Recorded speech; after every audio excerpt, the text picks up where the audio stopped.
Welcome to Hiraeth, the home of modern Welsh politics. Many have said that Wales's political institutions have come of age during the pandemic, and the same can be said for the scrutiny of those institutions by journalists. Joining us tonight is one of the best of those, Welsh Affairs Editor of WalesOnline and author of Lockdown Wales, Will Hayward. Hey, Will. Hi, that's a very generous introduction. It's very deserved. A lot of people will know you from your work at WalesOnline, your first book, Lockdown Wales, and your regular appearances on Times Radio's This United Kingdom. But tell us a bit about yourself, how you came to Wales and became Welsh Affairs Editor at WalesOnline. It was a really weird route. So before I went to uni in Cardiff. I'm from the Midlands originally. And before I came to Cardiff, I did all sorts of weird jobs, none of which were remotely to do with journalism. Worked in pubs, call centres. Looking back, this bit's quite weird, but me and my friend Richard ran a disco business called Dick and Willie Discos, which I can't believe we did. I went to Cardiff Uni, did a degree in politics, fell in love with Cardiff and Wales, and I think like so many alumni, just never ever left. I actually wanted to, when I graduated, go into journalism, but I'm pretty dyslexic. I've got fairly severe dyslexia, and I just thought that isn't for me. So I started a business doing sports coaching, and I designed an app which let people track their fitness. I did that for about 3 years while also working with youth offenders. And then after I got to 25 and I thought, I don't want to do any of this. And so I gave up all that and I enrolled on back at Cardiff, did the Masters in journalism, got my shorthand and my media law and all that jazz. And then I did work experience at the Western Mail. And then got off the job at the same place. And I've just never left. How would you describe the Welsh media landscape now? Obviously, you've been working in it a little while. Do you think it's an increasingly healthy industry in Wales? Yeah, from what I've observed, it's improved a lot, I think, just in the time that I've been involved. What I would say is, especially over the last 2 years, 18 months, there are far more people reading Welsh media, which is specifically about Wales, which is one of I'd say the biggest benchmark you can have for success, that people are engaging with that and actually aware that it exists. Nothing makes something more healthy than people actually realising it's there. From WalesOnline point of view, I think we've broken some massive stories over this year during what is essentially one of the biggest stories in living memory. We got Scoop of the Year for our coverage of care homes. I mean, we broke the story linking asymptomatic discharges from hospital with care homes and demonstrated that they had been made aware of this risk. So something like personally quite proud of. It seems weird to be proud of such a bleak topic, but you take my point. I think the other thing I'd point to is in my fairly short career, I've seen a lot of redundancies, and it does seem like they, touch wood, are in the rearview mirror. We just hired 18 new journalists. I mean, when was the last time we were able to say that? That's bigger than a lot of places' newsrooms, and we've just hired those as trainees and seniors. So that's fantastic news. I mean, just in terms of our traffic, we get about 9 to 10 million people reading the site a month, which obviously is more than Wales, and that accounts for about 60 million page views, but the vast majority of them are actually in Wales. And it is the relevant local news that gets the most reads. That's been something that I'm really proud of. And I mean, I think for me, the thing I've really liked is we've started doing a newsletter called Wales Matters, which is essentially when we curate all of our agenda and political-led stories into one place. We send that out with some analysis, which is something we weren't doing a couple of years ago. I mean, it's a bit like a leader in a newspaper, like you might read in the Western Mail, but tailored for online. And the thing we have learned from that is that although speaking to lots of people, you think there's a real appetite widely for these kind of stories, actually, what we've seen is it takes...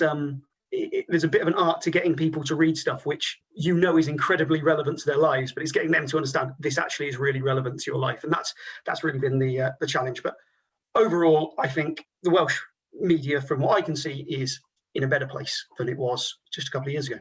What impact do you think sites such as Nation.Cymru and the National Wales have had on the Welsh media landscape? Did you ever expect there to be another a physical newspaper title launched in Wales again, for example? Well, I'm always happy to see any hard copy of any journalism product come out. That's just awesome, isn't it? That's great. Having more journalists and more journalism and other outlets can only be a good thing, can't it? I know, especially, as I say, with so many redundancies, seeing people being hired is great. And The issue is never that are not enough stories. The issue is which ones do we tell with limited resources?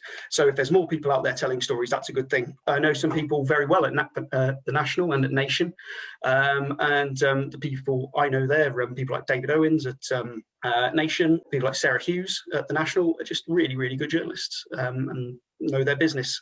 In terms of how it changes the landscape, I think you've got to remember, especially with the National at the moment, it is a baby. The point I'd make is, say there was an explosion in Cardiff today, you'd probably come to WalesOnline, you might go to the BBC, but it's very hard resources-wise for a new organisation to do that. So I think they're doing some good stuff in terms of like the analysis, both organisations, but I think that day-to-day breaking news is something that is really resource-heavy, and it's quite hard to do. So I tend not to comment ever negatively on any other journalists or news organisations. I genuinely wish a lot of other people would follow the same suit about us. But the frustration I do get, and I've gone off a bit of a tangent here, but I work from home on my own all day, so I've got to rant sometimes. One of my frustrations is with the keyboard warriors you get who are just screaming into their own echo chamber. And actually, they're doing nothing meaningful to make changes. One of our trainees who are going out, speaking to people, telling their stories, that are happening on the ground in Wales, are doing more meaningful good in the space of 1 week than these slacktivists will be doing in a year. And I think that's the thing. You get change in journalism when you speak to people who don't necessarily already agree or already know about something, and just shouting on social media and, for want of a better phrase, calling people out ultimately does very little to change anything. What's your overall impression of the development in alternative news sources? Things like, not to blow our own trumpet, but podcasts and YouTube and video information sources, things like that. Do you think that's an interesting avenue for growth in news media in Wales? Yeah, well, I think you guys do a fantastic job. The issue I have is it has never, ever been easier for somebody to interact, for want of a better word, with an MP or a politician or a councillor. It's so easy. I could go on Boris Johnson's Facebook page right now and I could say whatever I wanted to. And he could say, well, whoever manages his social media, he could say exactly what he wants to me. But the problem is, proper journalism isn't, as you say, talking about, this person said X, Y, and Z. A lot of it is about appraising that, analysing that. So, for instance, recently there was an anti-vax protest. I had comment from dozens and dozens of people there through various ways there to try to interact. I made that decision actually to not report that en masse because we've given that issue some coverage, and actually what a lot of them were saying wasn't underpinned by anything except their own opinion, which actually wasn't worth anything because they had no background in epidemiology or anything. So I didn't want to give them the same platform. So journalism isn't just look at what's happening here. It's about summarising it and contextualising it. And you can't do that if you're just you're just printing out or publishing stuff that a politician puts on their social media. So good objective journalism can be done through loads of different forms. Some podcasts do amazing stuff. Some videos do amazing stuff. But it's all about how it's done. So good podcasts are good in the same way that good print media is good. But lazy, bad, uninformed journalism of any form, whichever medium you choose to display that, actually is just, well, it's not useless, it's harmful, potentially, isn't it?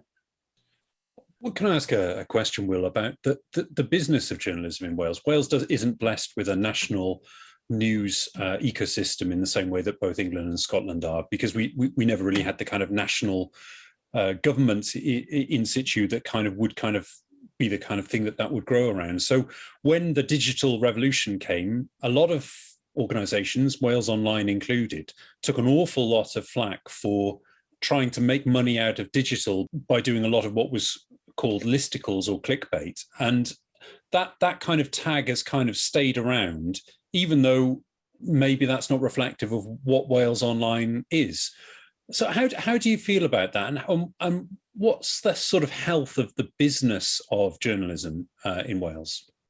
I think it's a really fair question. I think just if we talk about listicles, I mean, the great thing with online is you can choose the best way to tell a story. When I first started at WalesOnline, The Echo, Western Mail, I had to do a 350 to 400 word piece for the Echo. I then had to do an 800 word piece for the Mail, and then I had to do a piece for Online, which was taken from them.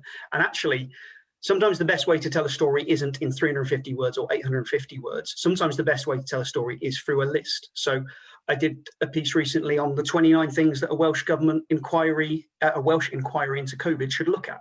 The best way to tell that story was a listicle, because it was a complicated, in-depth piece of journalism, which frankly, not many people will read 6,000 words online. And the way to do that is to break it up and make it accessible. So a listicle was absolutely the best way to tell that story. But on clickbait, I think when we talk about clickbait, we need a definition, because there's so many phrases, aren't there, out there, which just mean nothing because everyone thinks they mean something different. I mean, God, phrase neoliberal, mainstream media, what do any of these things even mean anymore? You know, God.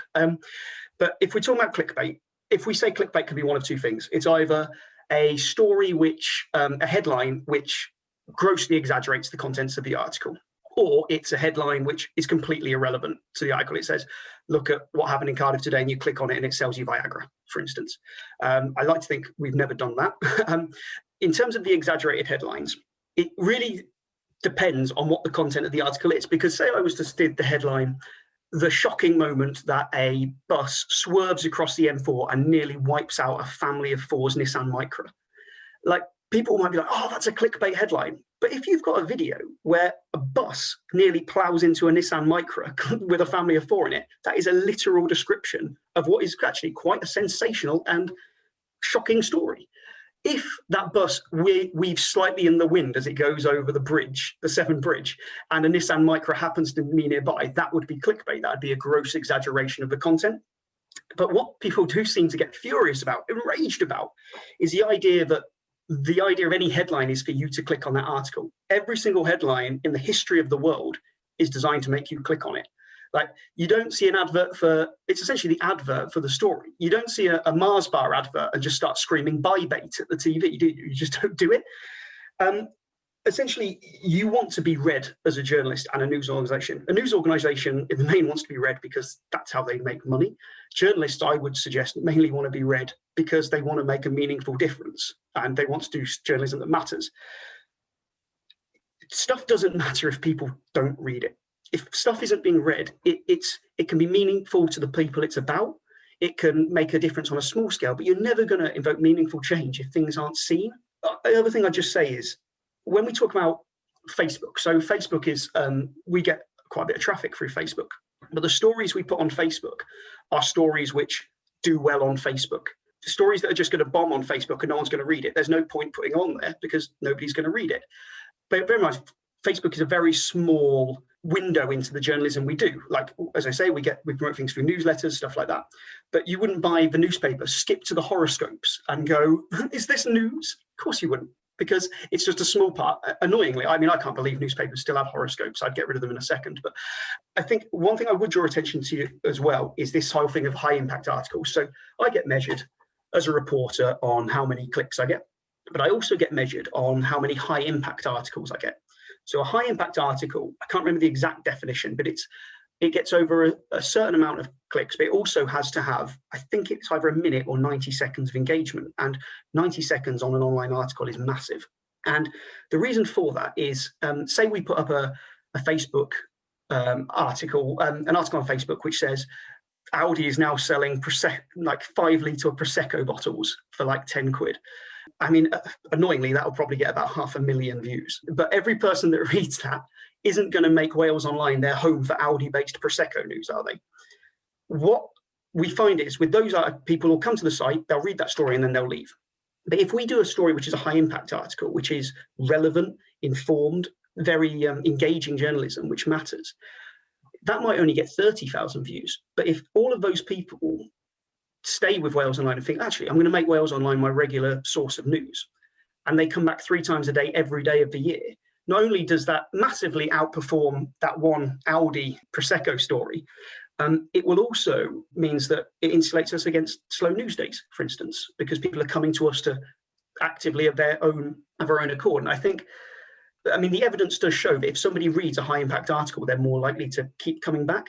And that's what we also get measured on, is really informed, award-winning journalism. And so that to me is a long tangent in answer to what you asked. It's a very simple question, so sorry about that. Well, I'm going to take the opportunity. I love being able to quiz a journalist, so I can ask a follow-up of the journalist now. So before we move on to other things, I think one of the things that is a charge that gets levelled against Wales Online, I think it'd be interesting to hear what the thinking is behind it, is that there are an awful lot of good articles, exactly what you said, really good articles that appear in the Western Mail, but not all of them appear on Wales Online on the website, or at least they haven't historically. What's the reasoning behind that? I mean, I would say that the vast majority of stuff in the Western Mail is also on our website. I mean, a lot of the Western Mail is built from what's on Wales Online. What will go in the Western Mail and what will go on the website are things that are going to be read in either medium. So it's tough, isn't it? Because if there's a story stuff doesn't just go from the paper and automatically appear online. It's not automatic. You have to dress a story. There's quite a lot of effort that goes into getting a story ready to go online or rewriting it. Because as I say, sometimes a long Western Mail lead might not actually be in a format which will really be read by anyone online. And as I say, if people aren't reading it, it's not worth putting that up because that resource could have been put into putting something else up. So it really does depend. I mean, the vast majority of stuff from Western Mail is going on Wales Online. And actually, there's some really, really good stuff that's gone on Wales Online that just doesn't work for print and it won't go in print. What I try and do, and I know a few of the other reporters try and do it, is we try and explain the process behind a lot of our stories and how we get to them. So I think one of the problems we have with people relying on what Di has said on Facebook rather than actually accredited journalist is because they don't really know how news is gathered. I think some people think there's a vidi printer of news which journalists just pick out and then spin however they like. Actually, every single, the best stories are the ones that without you wouldn't have been told. So I always try, if I do a long investigation or something, is to explain, kind of show my workings. And if I don't know something or I've had to hypothesize something, make that clear within it, if that makes sense. And I think that builds trust and stuff. I know I've gone off on another tangent here. Yeah, no, it's all good. So just to move on, you're possibly the first journalist in the history of Wales to have the title Welsh Affairs Editor. What is a Welsh Affairs Editor, and what are Welsh Affairs? Don't know, but I think Vaughan Roderick might also have that title. So I don't want to jump in ahead of him. You're in very good company if you are. Do you know what, in terms of Welsh Affairs, I wish I knew. I think, to be honest, the job title was kind of a way of giving me a platform to essentially go where the biggest stories are, which is, I mean, a really privileged position for me to be in. I mean, if you think of it is essentially a political role. If you think about political stories as like a bullseye, like an archery bullseye, you've got like the real kind of super hard journalism, like news right in the middle, which is essentially in Committee X, this was said. You've then got the broader one, which is say, this is what happened in the Senedd today. This is what Mark Drakeford said. Then beyond that, in the kind of wider circle, you've got how these things actually impact upon people in Wales. Actually, that's the thing that most people care about. So let's do an example. Say in a Senedd committee meeting, they say that 5,000 women have been turned away from women's refuges in the last year. We could report saying that quite shocking statistic, or the real story isn't that politician X has said that. Like, ultimately, that doesn't really matter. The people that matter are those women who are standing outside refuges. So my job is to speak to people in that position and try and understand that and tell those stories in an accessible way. My brief at the start of getting the job was it's got to be good and it's got to be read, which is exciting. So I get a lot of freedom, but the problem is it's also, I've got no one to blame but myself. If I turn up in the morning, I've got nothing. So it's actually a source of constant and unending stress. You're just talking about the Senedd there, Will. How have you found reporting on the Senedd and the Welsh Government? I know we said in the intro that it feels like those institutions have come of age somewhat during the pandemic. Do you think that's true, or do you think they're still developing somewhat in the national consciousness? I think we've come a very long way in the last 18 months, but that doesn't mean we still haven't got an incredibly long way to go. I gave a talk at Cardiff University recently talking about, I've plugged Cardiff University a lot during this, talking about the pandemic essentially awakening Wales's devolved consciousness. So let's talk about Mark Drakeford, for instance. If I put Mark Drakeford in a headline 2 years ago, it would have killed the story. It just meant nothing to anyone, like genuinely. Now, if you put Mark Drakeford in a story, in a headline, people just go wild for it. They can't get enough from this previous social worker / public policy professor who loves cheese. And I don't think this is going to be a genie that you can put back in the bottle. I think the thing to also bear in mind that, you know, this was the first election where we had people who had lived exclusively under devolution, which is a big thing. I think it's unsurprising that we've come a long way quite quickly, because going back to this issue of relevance and making things relevant to people, Mark Drakeford before had a lot of powers, and you might argue had almost exactly the same powers as he has now, but the visible link between those powers and the impact on people's lives was huge. I mean, in the last 18 months, that guy standing on a podium could tell you whether you could go and see your mother in a care home. No wonder you now know who he is. Of course you know who he is. He can tell you whether you can buy a non-essential item in Sainsbury's. Like, crikey, can you even imagine that, like 2 years ago? It's just insane, isn't it? My skepticism for it comes when, in terms of the awareness of it, is how far it goes beyond people just knowing who Vaughan Gething and Mark Drakeford are. I think that remains to be seen. I do think the institutions have become more well-known. One thing I have observed, which I think is odd, is that I think people, especially of a certain political persuasion, even if they're not Labour supporters, are probably a bit more they defend the Welsh government more than I would think is healthy. I think the Welsh government made a long list of mistakes, and there's not likely to be a Welsh inquiry into this. And people seem to conflate criticism of the Welsh government with criticism of Wales. And I think that is an incredibly unhealthy development. You can't want more autonomy for Wales and potentially independence without having a lot more scrutiny of it. And a lack of scrutiny means bad governance, and bad governance makes it harder to achieve your ambitions. If you are an advocate for an independent Wales, or Devo Max, or Home Rule, whatever you want to refer it to, you should be front and centre demanding the highest standards of the Welsh government, because nothing will hurt your aims more than a devolved system which isn't working as well as it could. So I think people have become more aware of it. I think a certain group have become very defensive of the Welsh government as though it is Wales. They're elected by us to keep us, well, to represent us. And I think that's all just a symptom of essentially a young polity. And I think it will develop, and I think it will evolve. Don't worry, we'll get you back on independence in a minute. But beyond coverage of the pandemic and coverage of restrictions, how much interest is there actually, do you think, amongst your readers in the day-to-day actions of the Senedd? I mean, how much interest is there in the whole of the UK in the day-to-day actions of politicians? I mean, it's very limited. I mean, it's sad, isn't it? It's not that relevant to people's lives. People don't necessarily see that link. And I don't think that is just a Welsh issue. If you look at the most read stories I can see the most read stories on The Express, The Mirror. If you look at the most read stories on WalesOnline, the most read stories aren't political stories. It's not what people are that engaged with. I think there are issues in Wales if I live in Merthyr Tydfil, I voted Conservative in the last election, I get London-based tabloid as my print media, and I watch the news and I turn off at 10:15 when it switches to the local news. Why would I know anything about the Senedd?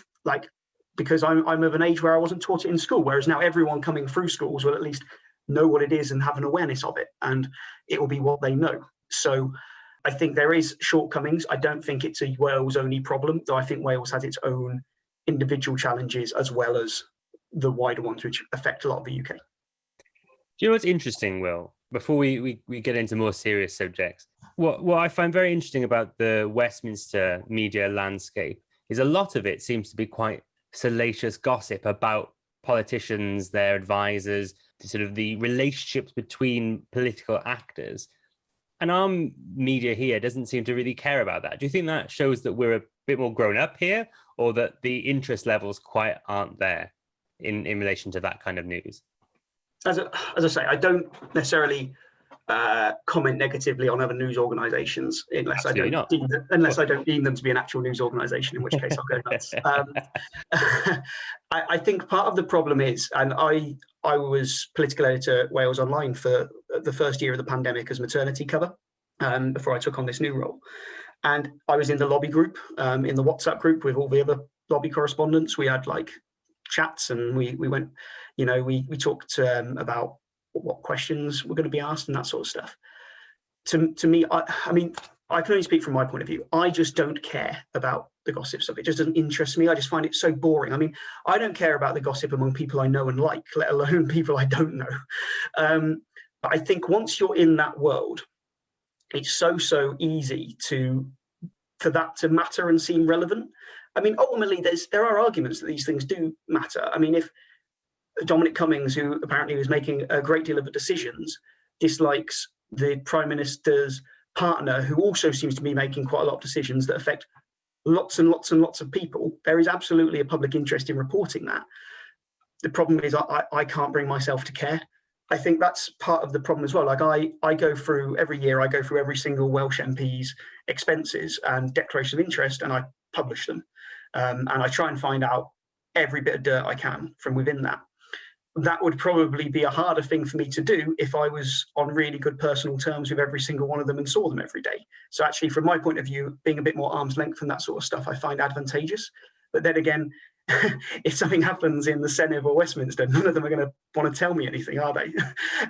So it is a balancing act, and there are other reporters who do that very well. To be honest, a lot of those stories come from being part of the press pack in Westminster. And the day I started as, the month before I started as political editor, I thought I was going to be in Downing Street and in Westminster all the time. And then someone ate a bat or a pangolin in Wuhan, and everything went to hell. So I just did the whole thing from this room that I'm talking to you from now.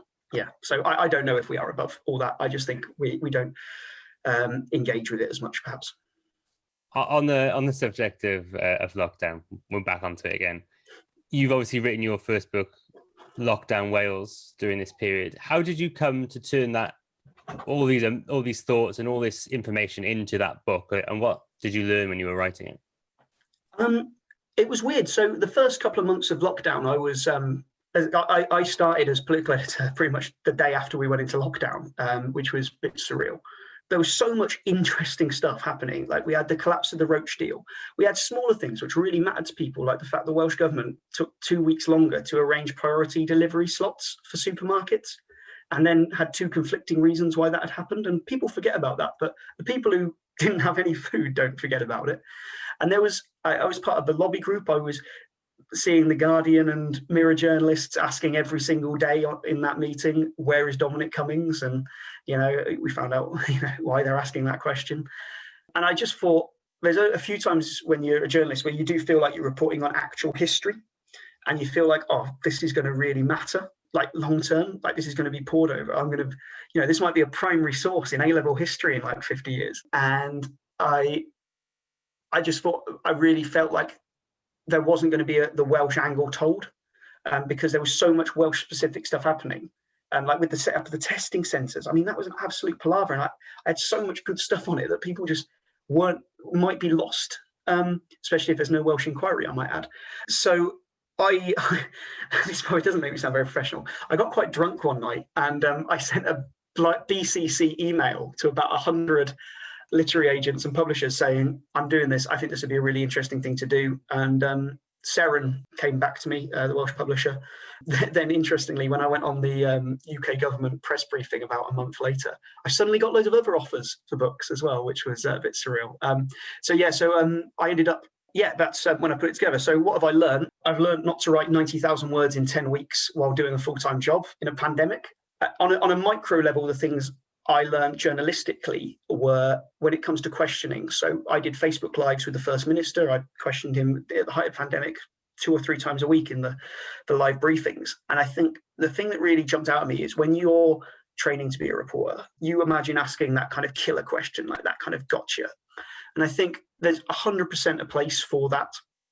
But in the middle of a pandemic, when you're in a really privileged position as a reporter, because I get to ask the man who is deciding whether people can see their family in a care home, I get to ask him in a Facebook Live. I asked him about 30 questions, and some people would probably literally kill for that privilege.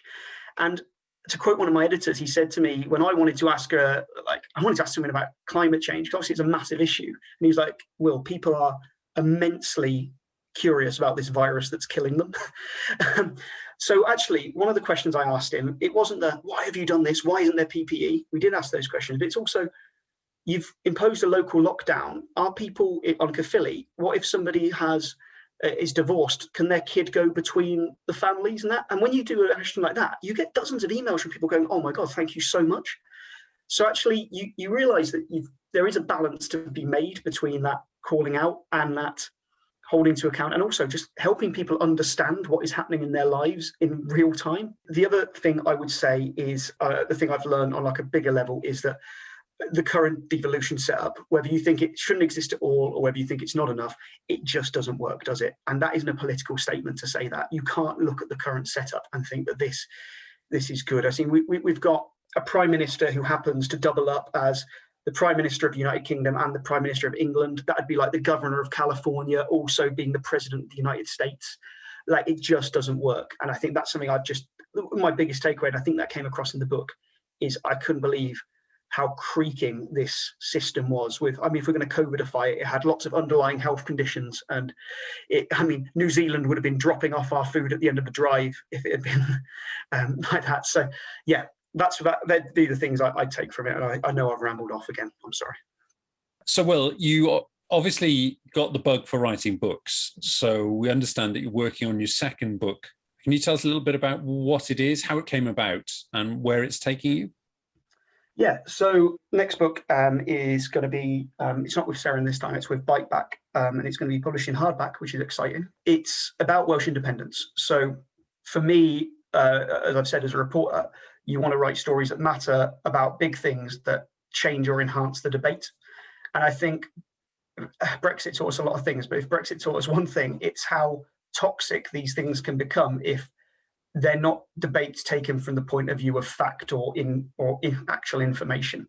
So this book isn't in favour or against independence. I have my own views on it, which I'd happily go into if you like. But I think, to be honest, I think what people are crying out for on an issue which is actually very new to most of Wales is they want to understand and be able to form an opinion based on kind of objective analysis.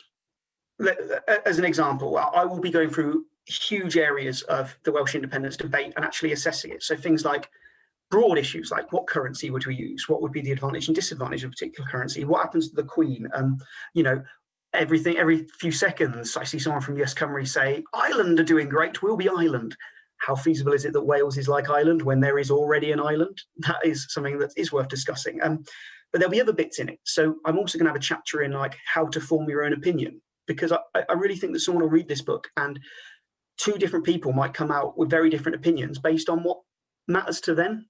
If you are passionately of the view that Wales can't really fulfill its destiny on the world stage without being an independent country, there's actually very little arguments that are going to sway you otherwise. If you're somebody who's wants to, you might not be very well off. You might have quite an insecure job. Will this make your job more insecure? Will it make it less insecure? And these are all tough questions, but I don't just explore it from here's a question, let's look at it. I also look at what Wales could have been like from previous crises. So 2008 banking crisis, how would have Wales fared as an independent country? COVID, how would Wales have done as an independent country? Would it have had more access to vaccines? Would it have been better if it would have been able to secure its own PPE? And also look at future crises. We all know that the climate change is going to be the story. That is the tidal wave coming up behind the little wave that is COVID, isn't it? That is happening. That is already happening. We're not going to be able to stop that. Are we best off tackling those issues as an independent country or as part of a bigger union? So that's something I'm going to be exploring through the book. The thing I will say is it is going to start from the point of view of the current setup doesn't work, as I say, but I think a lot of people on both sides of the political arrangement might not think it works anyway. I don't think that is necessarily a contentious thing. Quite often the answers to these questions are going to be, we don't know, or it depends. And actually that is absolutely fine. In fact, that is good. Because for Brexit debate, there was no it depends or we don't know. We knew the answer to everything. Every single thing in Brexit, there was an answer. Whether you're on one side or the other, it's going to be absolutely disastrous. It's going to be the easiest negotiation in history. And quite often, the truthful answer was, we don't have a clue. And actually, sometimes the answers in this debate are, in the Welsh independence book, is we don't know. or it depends. And actually then people are going to be making a decision from an informed place. And the reason, I'm sorry to keep going, but the reason I think this really matters is I think Brexit has done a lot of damage to the UK, but I think the biggest amount of damage it's done is actually the division that it's sowed. Whether you are on either side of the debate, I think it's sowed a great deal of damage in terms of just how we treat each other and how we feel about the country in which we live and what our values are. A huge part of that has come from just a terribly informed debate in the first place. And I love Wales and I want to live in Wales for a long time. And the rest of my life, hopefully. And I don't want the same thing to happen. And if I can write a book which means that the same quality, low quality of debate doesn't happen over a future Welsh independence referendum, then I feel like that's a book worth writing. One of the things that we've talked about before about this is that I think you mentioned that you felt that the debate about independence in Wales was quite immature, in that we don't have like a huge amount of published work on the subject. It hasn't been worked through by huge numbers of people. And actually, in some ways, we haven't even defined what the word independence means in this context. So where would you see the starting point for this? And what does independence mean in the frame that you're creating for it in your book? Oh, God, who knows? Every single day that goes past, I think, what the hell have I done here? It's just a bottomless pit. I mean, when I pitched the book, I probably naively thought there would be coherent, well-established arguments on both sides. And the problem is, on the independent side, there are some people who have thought about this immensely, but they are a very small amount of people. And I would suggest it's not being critiqued objectively. And there are some people who have talked about independence a lot, but I wouldn't say have necessarily really critically assessed their own views. But on the other side, there isn't a no side like we've seen in Scotland. There just isn't. There's just everyone else living their lives. Do you know what I mean? And I refuse to put people like I can't remember their name, like the Brexit Party, the Abolish the Assembly Party. I refuse to set them up as the opposition because they're the only other people who've really addressed it, to be honest. So it's not as developed as I maybe hoped it would be. What I will say is some individuals have really delved into this. And I've had genuinely, for the first 4 months of researching this book, I just spoke to people. I spoke to people in pubs, cafes. I mean, I've put on about 4 stone, but it's been awesome because I just had some of the most interesting conversations I've ever had for people who just live and breathe this topic. I found it just fascinating. I mean, part of what I've hated about doing it is I feel like we can't swear in this, can we? I feel like I've just been urinating on bonfires throughout the entire time. There's been so many people who've come forward saying, yeah, we've got this. And then I'm asking really in-depth questions, maybe even a bit pernickety. And then there isn't an answer. And this isn't because the vast majority of these people aren't coming from a point of malice. They're coming from a point of they want to improve the country that they live in. And they see this as a really good way to do it. And that's a really admirable point of view. But also, if you're asking somebody to say I'm a plumber in RCT, and I went to school, left, did my apprenticeship. I've worked my absolute arse off, and I've now got myself a decent house. I'm not rich, but I'm not badly off. I've got my family. I go on my holiday a year, and I'm content. To go to them and say, you've got to take this leap with us. You've got to risk this stuff because things could be better. I don't know how people have the confidence to do it, to be fair, fair play to them. But you've got to stand up to a really rigorous scrutiny in order to do that. And I think that's what I'm going to kind of try and do with the book. What I would say is some people have really delved into and really theorized what an independent Wales could look like. I'm not doubting that. And some of it I'm going to borrow heavily from in the book and credit them.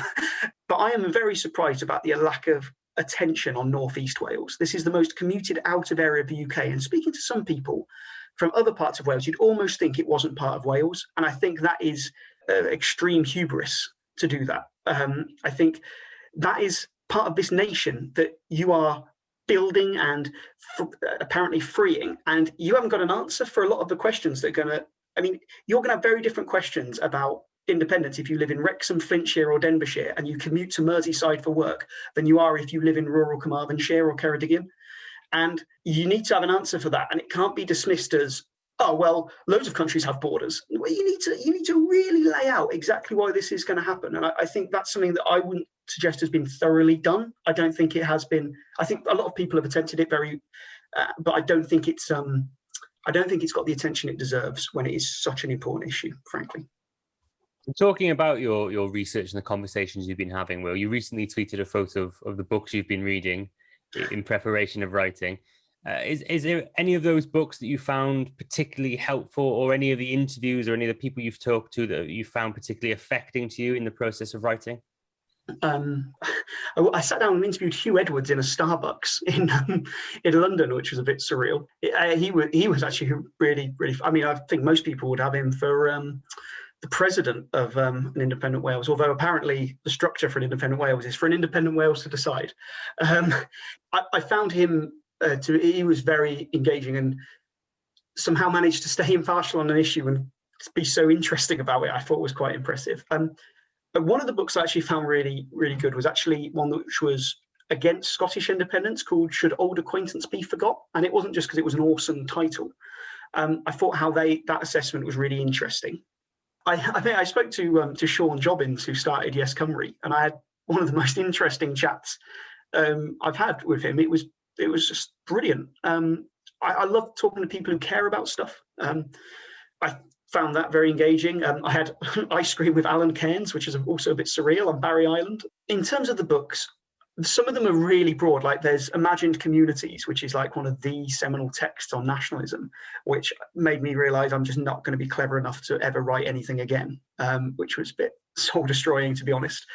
I read Whose Wales Is It, which was I found for an Englishman coming to Wales. I mean, sometimes I think I'd find this book much easier to do or I'd get less stick if my name was Will Hayward. Or then sometimes I think that actually the fact I'm not necessarily from Wales might put me in a good position to write it, because I'm exactly the sort of person that the Yes side need to convince, I guess. I'm also reading When Was Wales. It's actually next to my toilet at the moment, and it's great. I'm spending hours, probably a bit too much information there, but reading through that, which is great. Part of the research as well, like I've been trying to just speak to just lay people in pubs and just asking randomers, what do you think of Welsh independence, which gets you some weird looks. But I mean, I went to Porth and I just walked around the high street and asked every single person I met about Welsh independence and what they thought of it.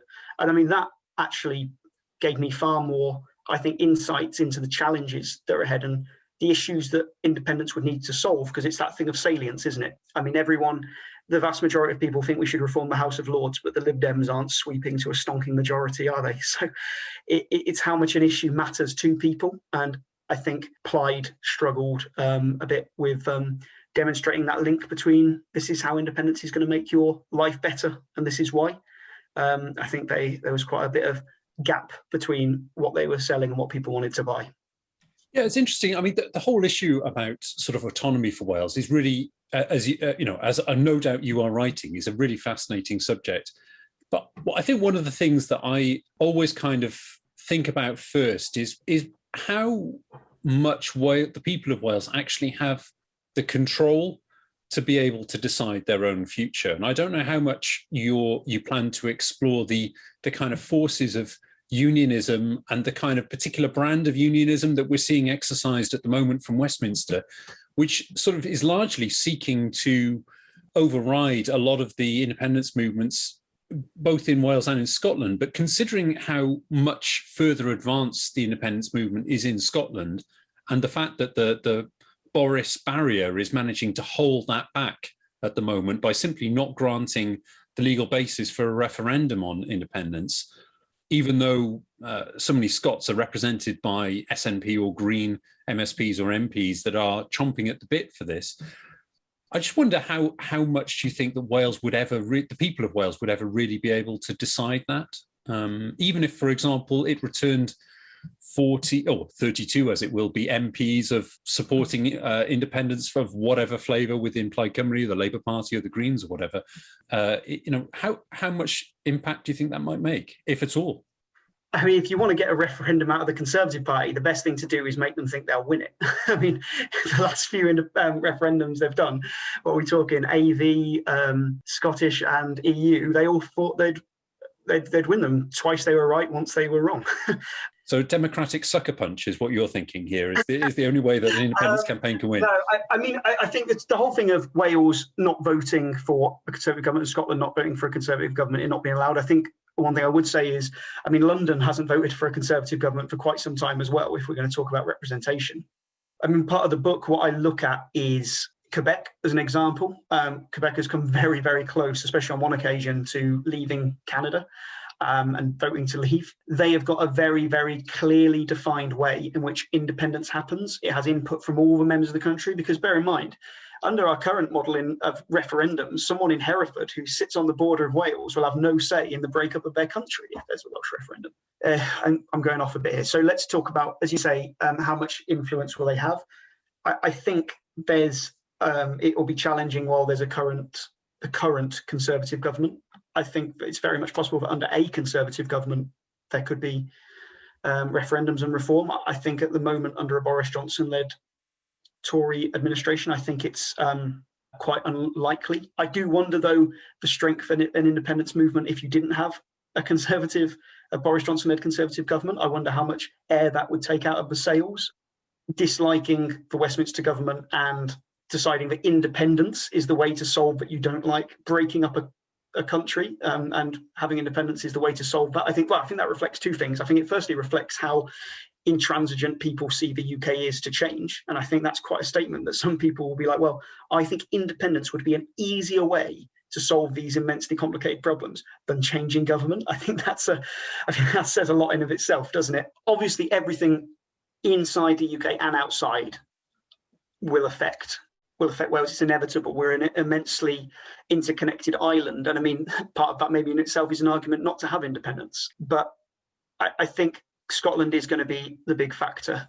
Writing the book, I'm writing it thinking, God, is this going to be immediately out of date if Scotland leave? But I think that Scotland, I don't think you can look at Welsh independence as, oh, well, if Scotland goes, we have to go. I think that presumes that Scotland will go, which I don't think that's guaranteed. As I say, Quebec had an immensely close vote and then changes were made. I think, Wales should plan for itself. I think it's a weird view going, we should go for independence if Scotland does. I think we should go for independence if it's right for Wales and for the people in Wales. So in answer to your question, it's going to be very hard. It's immensely complicated. And oh God, I wish I wasn't writing a book about this. Well, to what extent will you look at the relationship of the Labour Party to independence? Obviously, we've seen in the last few years more and more people who are Labour supporters, Labour members backing independence. But you still see Mark Drakeford very resistant to it, although he is held up as an exemplar of a politician who sees the problems in the UK and is willing to try and change it as likely as that may or may not be. But to a lot of people in the Labour Party, I think they understand their importance to that debate in Wales, don't they? I think that I think a lot of the independence campaigners also realise that without the Labour Party, and I think it is the Labour Party rather than Labour voters, they will struggle to ever get over the line in terms of independence. Yeah, it's interesting, isn't it? I think I saw polling data that said Drakeford was more popular with Plaid voters than he was with Labour voters, which is interesting. It's tough because obviously Drakeford is advocating for home rule, and actually, if all of that came to pass, independence is a much, much harder sell at the moment, essentially because there is no give from the centre, from Westminster. There's no kind of concession. They don't negotiate with independence. It's almost like it forces a lot of very disparate groups together to support this idea of independence or further devolution. I actually think one of the best things you could do to stop actually the breakup of the United Kingdom is giving more power to Wales. And I mean, I think actually if you had major devolution in Wales with serious tax raising powers and the ability to, well, if he wants to set up a universal basic income, whatever he fancies, I think actually that will present a whole range of other problems, because essentially the more Cardiff matters, the more issues you've got with the north-south divide in Wales, for example. But I think Labour have firmly parked their tanks, if not fully on Clyde's lawn. They're on the pavement just outside, aren't they? They haven't given Clyde much room to go, and I think there's a lot of people who are there are some people who are very passionate about independence. There are a lot of people who are just completely fatigued at the idea of further upheaval. I think if you could have a increased devolution and more autonomy for Wales, I think it would take a huge amount of sting out of both opposing sides of the argument, and that's what Labour seem to be doing. I mean, I'm not putting my own personal view on the merits of either side, but I think obviously Labour did get a very stomping win in May. I do think that the Drakeford factor in that was very big, and I don't know how much of a ringing endorsement it is for Labour more widely as opposed to Mark Drakeford and the last 18 months. God, it's nice I just feel like I'm just musing now. I don't think I'm asking a question. If a politician answered one of my questions like this, I'd be absolutely disgusted with them. It's because we find it so interesting, Will, and I'm sure we'll all find this book incredibly interesting when it's published. When do you think that will be? And I've got a sort of attached question to that. When you do get around to publishing the book, do you think that the debate around independence will be healthier at that point? Do you think it will be a debate, like you say, that like the one you want, that treats the arguments based on their facts rather than the very strongly held passions on either side? So, to answer the question, publishing late autumn next year with Biteback. I have to hand in the final draft by the end of May, which is terrifying. Every time I look out and it's getting darker earlier in the evening, I get more and more terrified of that. But in terms of the state we'll be in, I think maybe Plaid will have woken up after the election by then. I think it'll be interesting to see how they wake up and what they kind of look to do. I think a lot of it will be driven by Scotland and what is happening there, even though I don't think the Welsh debate should be driven by that, but it will put it into it normalises the idea of independence, doesn't it? What's happening in Scotland. And I think a big part of it will also be what Labour decide to do with their newfound working majority. I think that will be pretty key. I think in terms of the quality of debate, I actually think it's going down. I think when I saw certain advocates for independence before, I think the drive at the moment seems to be to just get people to notice. Look at it. Look at this. Look at this issue. It's here. It's here. It's here. And that's fine. You can stick stickers on signs. You can get Facebook likes. But ultimately, what a lot of that does is chat to your echo chamber. And I think you don't get this point across by talking to echo chambers. I think you've harvested all the fruit that's going to be got through posting, sharing memes of Boris Johnson saying, especially when there's stuff that's wrong. This is the frustration I've had. I saw one of the independence campaign groups put up a post about it was how the social care money would be delegated and the fact Wales would be taxed to fund something. And actually, it was never that money was going to come back to Wales. And if you want to leave the United Kingdom and leave behind wild misinformation and lies on social media in your politics, I have complete sympathy with not wanting to have that in your politics, but you do not become part of the cure by being part of the disease. So you need to actually have a much more informed, logical debate to actually win over the people who don't already agree with you. And this isn't just the yes side. I mean, it's absolutely endemic in political discourse that we're really good at getting people who already agree with us to like our posts, but we're terrible at convincing anyone. I mean, how many times do you see people from opposition parties? I mean, say Tory scum was just in the news recently, wasn't it? I mean, I don't think I've ever changed my view to agree with someone because they've called me scum. I mean, I don't know what world that is. Where, I mean, if you want somebody to vote not Conservative, you need somebody who is already voted Conservative to change their mind. And we saw with Brexit, calling people idiots and stuff doesn't get you anywhere. But I could lay this at the ground of every single political party in the UK that they just shout at their own echo chamber. So, yeah, predictions. We'll see what happens with Scotland. I don't think the standard debate will be better. I think it'll be worse because that's just a trend for the last 2 decades, isn't it? From all sides of the political spectrum. But then again, who would do predictions? They're an absolute mugs game, especially now. And I'm saying this as a guy who's writing a book which is essentially a long list of hypotheticals. So who knows? Will, it's been an absolute pleasure to talk to you. If people want to hear more from you, obviously they can find you on Wales Online, but where can they find you on Twitter? I'm on Twitter at Will Hay Cardiff, and I've just got Instagram because I'm told that's where everyone is, at Will_Hayward_journo. Wonderful. Thank you very much for talking to us. If you've enjoyed what you've heard this evening, please do not forget to find us on Medium at Hero Blog Cymru, on Facebook at Hero Blog Cymru, and on Twitter at Hero Blog. Thank you for listening to Hiraeth. If you like what you heard, please don't forget to subscribe, rate, and review.